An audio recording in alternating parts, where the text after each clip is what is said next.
This is the Insta360 GO 3S. Well, actually, this is the 3S. This is just the action pod that it lives in, and it's a tiny little action camera, probably smaller than your webcam, that is capable of 4K footage at 30 frames per second. Most of the coverage of this little guy so far has been of how great it can be for content creators and vloggers. And well, in a sense, I guess I am one of those. First and foremost, I'm a dad, and I found that this is a brilliant little unlock for capturing in the moment hands-free footage with my son without having to faff around with my phone or a bigger camera. So I want to talk about it today from a parent's perspective, and I want to thank Insta360 for sending this over. I'm not here to deny that the GO 3S is a brilliant vlogging camera. You can see how I've used its predecessor, the GO 3, in several videos over the past year to get really creative shots where other cameras simply would not fit or could not be mounted. The big sacrifice with the GO 3 was that you'd never be able to capture in 4K, which is really essential for how I put my videos together, so I found myself using it less and less, and that's why I was really excited about the 3S. Whether you keep it housed in this action pod or snap it out and use its magnetic connection to mount just about anywhere from your baseball cap to your chest, this camera can catch those spur-of-the-moment shots from unique angles like no other camera I've used before. But the fact that you can mount it to so many different accessories and snap it onto so many different surfaces not only makes it a great vlogging camera, it also makes it incredible for capturing those little moments with your kids. Feeling free to run around and use my hands and interact with him in the moment while I'm getting amazing footage. We even went on a little mini go-kart and I managed to wear this on my chest, and I got a little POV shot of him driving a go-kart around a mini track. There's so many just amazing little moments that you can capture, which if you tried to capture with an iPhone, you'd be faffing around with it in your hands, and let's face it, you probably get distracted and start doom scrolling while your kid was having the time of their life. Everything about this camera is incredibly well built and sturdy. The hinge on the little flip screen of the action pod just feels just so incredibly well made. Everything just uses really premium materials, and it's almost got this matte finish that just feels incredible to use in your hand.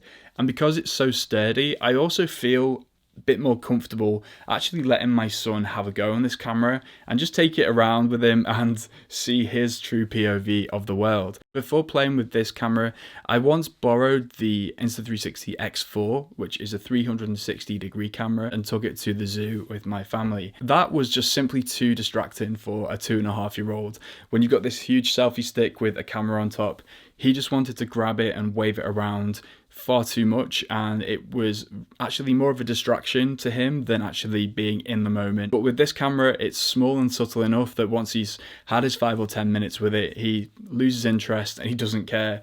And I've even got him like a little toy camera that looks very similar, so to him it's not a huge difference if I'm using this, and I've got some really natural footage out of it. The added benefit of having the action pod, if you do want to hide a camera somewhere in the kids' room and get a really amazing video of, let's say, them running down to see if Santa Claus has been there, you can always monitor that on the action pod as well and make sure that you're getting the exact shot that you want. One thing that's always held me back from action cams in the past is the image quality. You always do worry about the dynamic range when the lens is so small. That's not been a huge problem on this camera either. I've used this in some incredibly bright conditions, like on a trip to Edinburgh where the sun was just shining directly into the camera, and sure, in those situations it's going to be difficult to get a really good shot. But turning away from the sun and using this in really harsh sunlight, I got some stunning footage of Edinburgh Castle as I kind of went on a guided tour, and I was just so impressed with how well it handled those super bright conditions.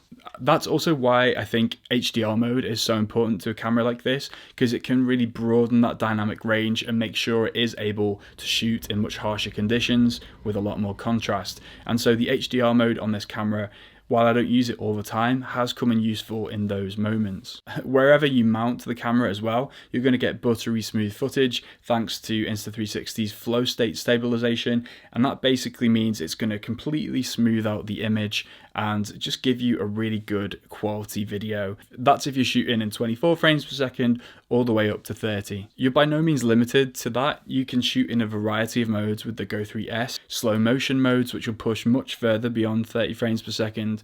You can do photos on it and time lapses. It's going to take a lifetime to get stuck into how many features you've actually got on this camera.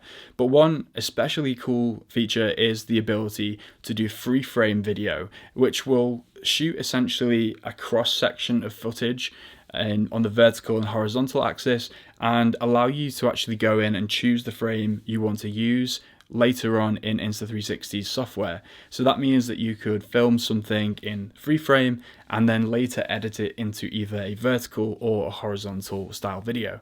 It's not going to give you a full square, so you will get the corners kind of cut off, but it's a really versatile tool to have in your armory, especially if you want to share these videos you're taking on different platforms later down the line. Once you've got all your footage, you can quickly get this onto your phone just using like a local Wi-Fi network, and there also is a disc reader that can connect to your phone via USB-C and transfer the footage much faster. I haven't had a chance to use that one yet, but I would say that you need to give yourself a good 10-15 minutes if you have got a lot of 4K footage to transfer it over to your phone.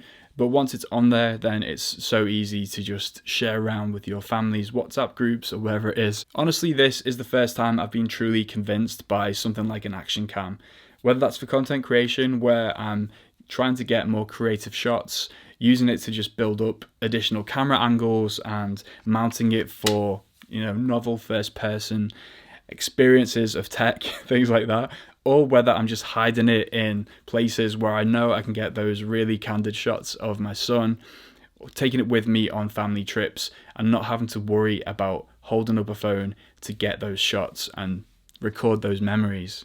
Check out the link in my description to learn more about this camera, and if you're looking for a webcam, I've covered another one of Insta360's products over here, so check out that video too. Well, thanks so much for watching, and I'll see you in a bit.